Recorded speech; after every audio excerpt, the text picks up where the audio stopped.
In 1919, he hit 29 home runs and was sold to the New York Yankees. A 3-run home run for Buffington. The Yankees now lead it by a score of 3-2. Bill Lee is now going over to a couple of the Yankees, and there they go again. Ball hits it to deep left. That might send the Yankees to the World Series. Varitek and A-Rod going at it. Roberts is going. Posada's throw. Roberts safe. And what can I say? Just tip my hat and call the Yankees my daddies. Welcome to Fan Base, a deep dive into the greatest rivalry in sports, episode 116. Well, this is what we're sort of meant to do. We're talking about Yankees against the Red Sox, and tells quite a few stories. I don't have a lot to say because I didn't watch a lot of the series. I watched one inning, and I'll tell you my thoughts on that one inning. The Yankees should have been swept because I watched the second inning of the 3-1 Yankee win. It was that Saturday. And Duvall, he fouled out to first. Casas walked. And then Arroyo had an out to center. Then McGuire doubled. And so there was 2 outs. And they held up Casas at third. Mm-hmm. And all the hits, Arroyo's hit, McGuire's double, were absolutely scorched. Like they couldn't have hit those balls any harder. And one was an out, and one was a double that did knock in a guy. And I don't criticize third base coaches because it's a hard job, and Casas is big and slow. But like, then when I saw the ball, I was like, they're hitting the crap out of this guy. Like, how could they not shell him? Because, I mean, those balls were hit as hard as anything I'd seen all year, and then they end up losing the game. Like, I don't understand how Herman settled down. I have no idea what happened. But to me, that was emblematic of the Red Sox season. Like, even when they try to do good things, they can't do good things. So I think the Yankees probably, he should, if that goes south, if Casas scores on that, he probably falls apart. I don't know. Yeah, I mean, you look back at the series, and I'm trying to think of something more exciting than John Sterling getting hit by a ball that happened in that series. Right, so boring. So boring. Yep. It's, neither team hit. Nothing. And you get, for the Yankees to score 9 runs in a 3-game series and lose 2 of the games, I mean, what? Yeah. That tells you everything right there. Right. I mean, it's insane how lackluster this team is without Aaron Judge. Now, with Aaron Judge, they were still, they weren't the most exciting team either, but my goodness, it just goes to show you just how just awful they are without Aaron Judge. Let's just real quick, when Aaron Judge, I'm just going to run through some numbers for you, all right? When Aaron Judge went on the IL the second time with his big toe, which I am still not convinced is going to be this real quick recovery that everybody thinks is talking about. Oh, it'll only be a couple days. You'll be back real quick. I'm not buying it, dude. I'm not. Especially, before I get into the numbers, especially if it's Aaron Judge and he is your whole offense. Do you want him to come back with a half-hobbled toe like DJ did all last season? I don't know. But let's look at the numbers, okay? So we're going to talk Aaron Judge and the rest of the team here, right? Okay. Aaron Judge average, 291. Rest of the team, 230. Aaron Judge on-base percentage, 404. Rest of the team, 295. Aaron Judge, slugging percentage, 674. Rest of the team, 399. Aaron Judge, WRC plus, 188. Rest of the team, 92. Aaron Judge, FWAR, 2.8. Rest of the team, 5.1. I mean, you don't even need to get to those last numbers to see that they're nothing without And why Aaron isn't Judge. Stanton playing on the rubber game on a Sunday? Because it's Stanton. We don't want to get him hurt. It's the same issue. Now they think they're going to put this guy in the outfield, but they won't play him 3 games in a row? Yeah, I mean, I was shocked that he didn't start that game. Yeah, I mean, listen, you only allowed 7 runs in 3 games, and you lose 2 of them. And their pitching isn't bad, all right? Obviously not. Their pitching's not bad. The bullpen is doing what the bullpen has been doing all season. Now, yes, you're going to have your hiccups here and there. You cannot be perfect all the time. But you need to hit the ball. You need to get some hits. And the one guy you just got rid of decided he wants to hit, Aaron Hicks. I love the conversation on that. Well, I mean, look at the averages. I mean, as of Monday of this week, I mean, Rizzo's respectable, 269. IKF is your best player on the team right now. That's scary. Right? And he's your super utility player, which should be your shortstop. I mean, you have Stanton batting 233. I mean, and that leads us So basically, no Judge, no offense. No Judge, no offense. And like I said, you got IKF, who is technically probably your best hitter right now, who's playing all around. But I'm thinking to myself, you got a struggling rookie shortstop who everybody knows is not cutting it right now. He's not cutting it. If there wasn't any more reason, Who's Anthony Volpe. Oh, so you want to get to him now? Okay. If there isn't any more reason, right? If you watch the Yankees this weekend, Anthony Volpe came up twice in the bottom of the ninth with a chance to win the game. Now, the poor fans in right field got doused with beer thinking that he hit a home run his first time up, and he didn't. It was a foul ball. Then he popped out, and then he strikes out. Two things here. He's not cutting it, and you got nobody on the bench to do that. Why isn't there a Matt Carpenter left on this team? Why isn't there one of these players that can come off the bench and get a freaking hit with 2 outs in the ninth, and not a guy who's batting $174? That's who you're setting your game's hands in? Volpe is up to 186. Or whatever. So that's who you want to win the game for you. A guy who's clearly struggling, and you're hoping, oh, he's going to get his aha moment. No, that's not how you're going to win a baseball game. Well, it's funny because I go back to our boy Jason Hendry in 2000 and whatever when we were working together at the NBC in Hartford. Pedroia? With Pedroia, but like they're trying to let him get the ABs to work through it. But it's the middle of June. He's 186. They're 9.5 games out of first as of Monday. At this stage of the game, you need to make a change. You have to. And if you can't see that, then you're going to be dealing with what you're dealing with the rest of the season. And your bench is so depleted that your guy who you would have off the bench, Billy McKinney, he probably shouldn't even be on the team right now, obviously. Let's be honest. But he's playing, so he can't come off the bench to hit for you in the ninth inning because he's in left field. Right. Here's the counter argument. Judge takes all the time he needs, comes back and just say July 4th weekend. All-Star break. Say All-Star break. Okay, say All-Star break. You get Stanton in the lineup, Rizzo, who's been brutally cold. Now, is this assuming you're still 9.5 games out? Yeah. Okay. Mm-hmm. So you're basically going to play status quo until Judge comes back. Yeah. Hang in there. And you're playing for the wild card. You're not going to win the division. Right. But my point is that if Judge gets healthy, gives some protection to Stanton, you could be in late July killing it. Like, I think that the Yankees find a way. Like, this is why Cashman doesn't go nuts, because there's always, I just have this sinking feeling that everyone will come back and they'll start to get in a groove. They'll win 6 or 7, 4 or 5. I'm just wondering, though. I'm trying to figure out who is the Yankees always had someone off the bench late in the game. That's what they'll get in a trade. If there's not a lot of pitching in the market, there'll be bats. They're going to have to be. They're going to have to be because they don't have it. They just don't.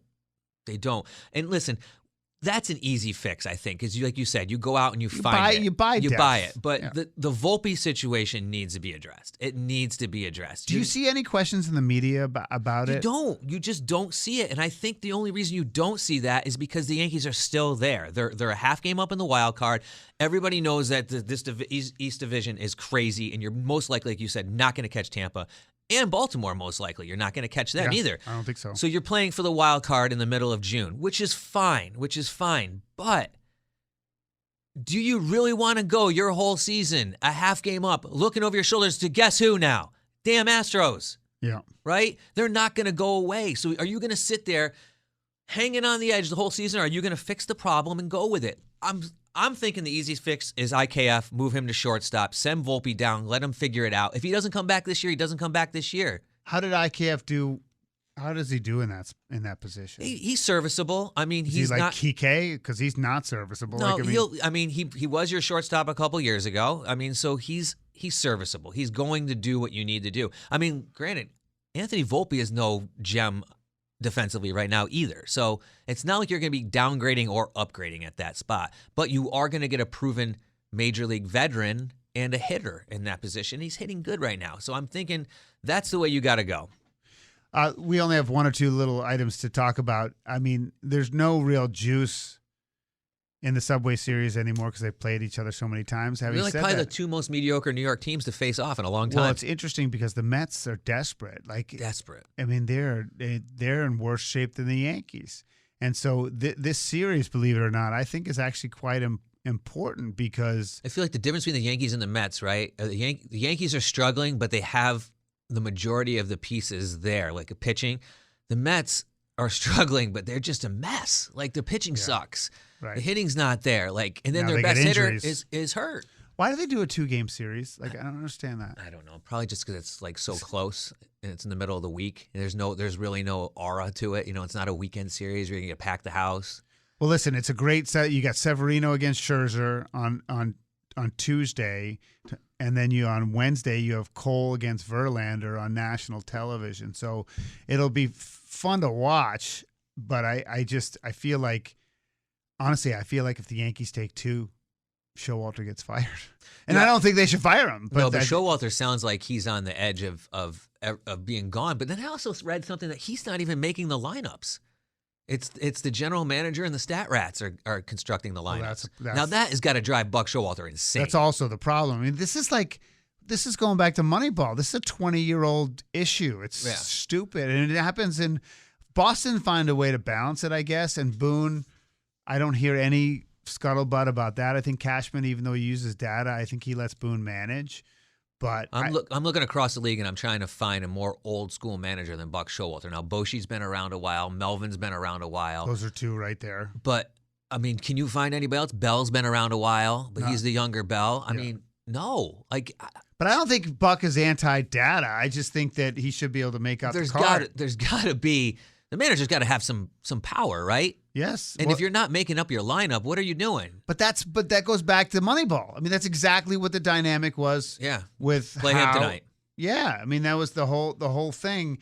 And over time, you get the sample size, and that's the age-old debate. Do the Mets just have too many stars? I don't know. Is it too much ego? Because the weird thing is like this way I look at it. The one player, right? The one player on that team that's not signed long-term is probably your most marketable player, Polar Pete. Yeah, I mean, he's the most underpaid guy in baseball. But you have... And probably your most marketable player, I would think. Now, take all the Latin connection and all that with Lindor out of it. If you look at the Mets and you say New York Mets, who do you think of? Pete Alonso. Sure. Now, that would be the guy I would think you'd want locked up. And he's not. Yeah, maybe they don't believe in him long term. And all these other players were locked up before they were going to free agency. I think Polar Pete's free agent after this year. No, I don't think so. If this year or next year... And if I was the Mets, I'd be thinking, I want to keep him around. And if I'm Polar Pete and I don't see the money coming, I'm thinking I'm walking. Well, listen, I mean, what they gave Lindor, I mean, that's the base. Look how much they gave Nemo. Right. I mean, you think he's worth more than Polar Pete to that team? No, but I actually like him as a player. But you're right about that. I honestly think that the Bucks, he's talking like a dead man walking too. Yeah. So anyway, that's that. We have Subway Series. Sox on it in terms of their schedule. I mean, I'm in that same spot where it's like I can't wait to go to the park because I like to drink beer and eat peanuts. But like, there's not much excitement. No, there's just not either team. Like you said, Brian, I watched that series and it I'm was sitting so there boring. And I'm like, why is this? Why do I not care if I walk away and go out and do something and come back and I miss a couple innings? It'll be interesting. The one thing I will say is that they benched Verdugo, try to get him going, which I feel like they need to make an example. And they're like, Alex, you've been around long enough to handle it, so I'm going to make you the example, and so on. But like they have, after the Rockies, they got the Yankees again. Then they hit the road for Minnesota, Chicago, and then they're back home against Miami. Then on the road are Toronto and Texas. That is, if with the exception of the Oakland A's at the end of the first half, that's a brutal schedule for the Red Sox. So it's not getting any easier. And in my opinion is... You said they play Texas too? Yeah, they play... They're basically almost playing the same schedule. They're just flip-flopping. They go Colorado, Yankees, Twins, White Sox, Marlins, Blue Jays, Rangers, A's, end of first half. So outside of the A's, they're playing all teams that are arguably better than them. Yeah, I mean the Sox are going to be they're going to be under 500 at the All-Star break. And Oakland's won 5 in a row. They've almost half their win season. At some point, you got to win games. I know. Was it this year or last year where the Reds were brutal out of the gate? Was that this year or last year? Remember they lost like the first 10 or 11 games of the season? I can't remember which year it was. But eventually you figure out you got to win some baseball games. Right. It's just the bottom line. But at this stage, I mean, we know Tampa's not going to start losing. They're just not. Well, they're not going to lose enough. to the point where 3 teams below them are going to be able to jump up. And the Yankees don't only need Tampa to lose; they need Baltimore to lose. So how many nights are they both going to lose to each other? And since they're not playing each other that much, the opportunities are far reduced. I'm not just handing the division to Tampa. I'm just but you got to hope they go cold in the playoffs at this stage. I mean, how are they going to blow this? Tampa? Yeah. They will. To blow the lead? No. They won't win the World Series. No, I don't think they'll win the World Series either, but I just don't see them like the way they play, the style of baseball. They're just that not that one pitcher I love. McClanahan? Oh, he's so good. So good. He's got that kind of it's not Maddox in terms of style, but just in terms of makeup. That whole team has just got a bunch of players that are just players. They have no bona fide star on that team. I bet you if you asked even people that follow that team, who's the star on that team? It's not a Rosarena. It's him or Wander Franco. Yeah. I would think. And honestly, it's got to be a Rosarena because he's the flashy guy. He's probably the one that, everyone identifies with. But there really isn't that player that you hang everything on. It's just a bunch of guys showing up who can ball. Yeah. And if the guy's not doing it, they're like, all right, next. Be psyched if they had different uniforms on. If that team was, because if that team was in front of 40,000 people and they were your team, they're fun to watch. Can you imagine if they win the World Series this year and they're looking at, like, nobody goes to their games, the stadium sucks, they don't want to be there, and it's like, now what do you do? Well, this team just won the damn World Series. Well, I wonder if that would accelerate a move. Or I would think it would. Yeah, I mean, listen, I've said it ad nauseum. We got to run, but I think that Major League Baseball does not belong in Florida, South Florida. So, I mean, even the Marlins, which I know they got a new stadium, I don't think they should exist either. I don't. I really, really, really feel strongly that that's the case. But what are you going to do? This has been episode 116 of Fan Base, a deep dive into the greatest rivalry in sports.